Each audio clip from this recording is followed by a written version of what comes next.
नेहा तीसरे ब्लाउज को बिस्तर पर फेंकते हुए नाराज होकर बोली, शिट, 3 ब्लाउज में से एक भी ब्लाउज नहीं आ रहा है।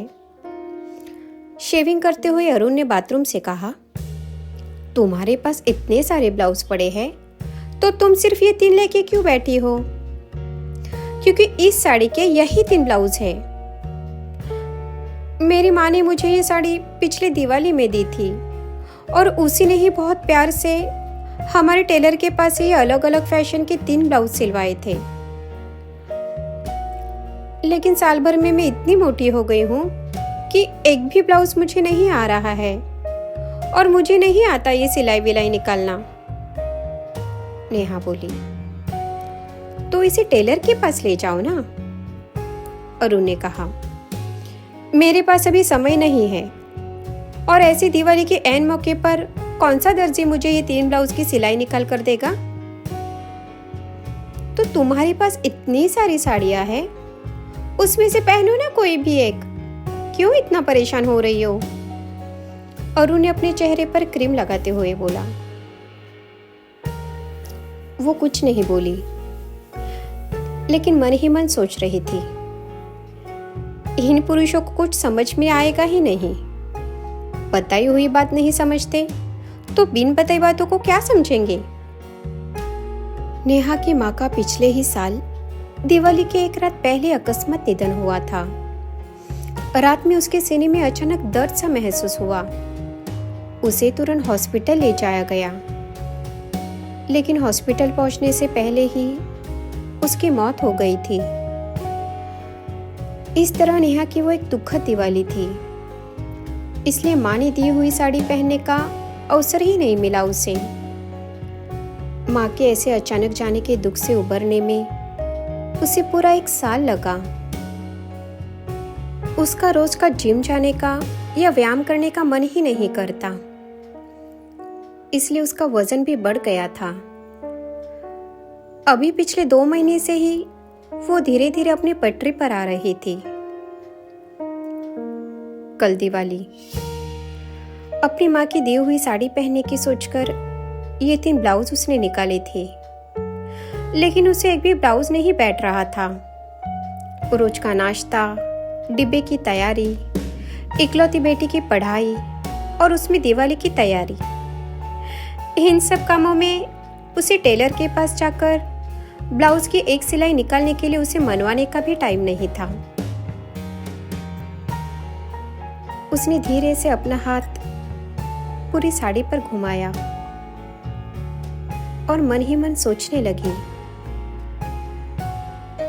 मेरी माँ ने साड़ी लेते समय ऐसे ही उसका हाथ पूरे साड़ी पे घुमाया होगा ना।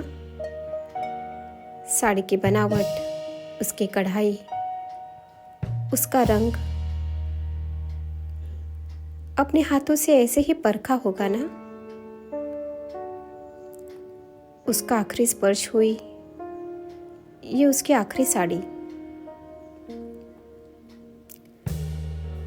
साड़ी के माध्यम से नेहा जी से अपनी माँ के स्पर्श को महसूस कर रही थी।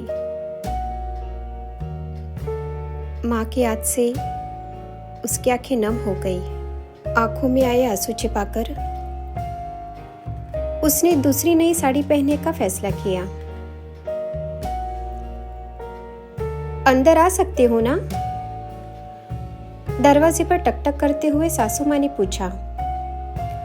आइए ना मम्मी जी, नेहा ने हंसकर जवाब दिया और माँ ने दी हुई साड़ी वापस अलमारी में रखी।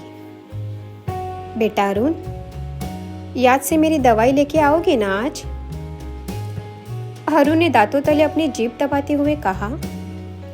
सॉरी मम्मी, दवाई की पर्ची मेरे बैग में ही है, लेकिन पता नहीं कैसे मैं रोज भूल जाता हूँ। आज पक्का याद से लाऊंगा आपकी दवाई। नेहा ने अरुण की ओर देखा और अपनी आंखों से इशारे करते हुए पूछा, क्या है ये? और उसके हाथों से दवाई की पर्ची छीनते हुए बोली, ये पर्ची मुझे दे दो, नहीं तो आज भी तुम भूल जाओगे। मैं इसे आते वक्त ले आऊंगी। लेकिन मम्मी जी, आपको इस आई ड्रॉप से राहत मिलती है ना? हाँ बेटा, मैं कुछ भी पढ़ती हूँ, टीवी देखती हूँ या आंखों का कुछ भी काम करती हूँ तो आंखों से पानी आता है, लेकिन ये ड्रॉप डालने के बाद आंखों की जलन कम हो गई है। कुछ देर बाद अरुण और नेहा तैयार होकर ऑफिस चले गए। उनकी बेटी गार्गी स्कूल में दिवाली की छुट्टी होने के कारण घर पर ही थी। जब नेहा शाम को घर आई तो वो सीधा अपनी सास के कमरे में गई और उनको उनके आई ड्रॉप दे दी। उसे उनके कंधे पर एक धागा सा दिखा। उसने वो निकालकर फेंक दिया और अपने कमरे में चली गई। तो उसने देखा कि उसके बिस्तर पे वही 3 ब्लाउज पड़े थे जिसे वो सुबह ट्राई कर रही थी। उसे बहुत आश्चर्य हुआ। उसे पक्का याद था कि उसने वे तीनों भी ब्लाउज वापस थैली में डालकर अलमारी में रखे थे। फिर उसे उसके सासू माँ के कंधे पर पड़ा हुआ धागा याद आया। वो धागा ब्लाउज के रंग का ही था। उसने हंसते हुए तीनों ब्लाउज को पहन के देखा। तीनों भी ब्लाउज बहुत अच्छे से फिट आ रहे थे। वो सीधा अपनी सास के कमरे में गई। सासू माँ ने उसके चेहरे की ओर देखते हुए पूछा, अभी आ रहे हैं ना तीनों ब्लाउज? एकदम परफेक्ट। लेकिन आपकी आंखों में से पानी आता है ना? कितने सालों बाद आपने सुई धागा लिया था आपके हाथ में, और तीनों ब्लाउज की सिलाई निकालने की क्या जरूरत थी? नेहा की आंखें भर आई। तुम्हें अपनी माँ ने दी हुई साड़ी पर से हाथ घुमाते देख मेरा मन भर आया।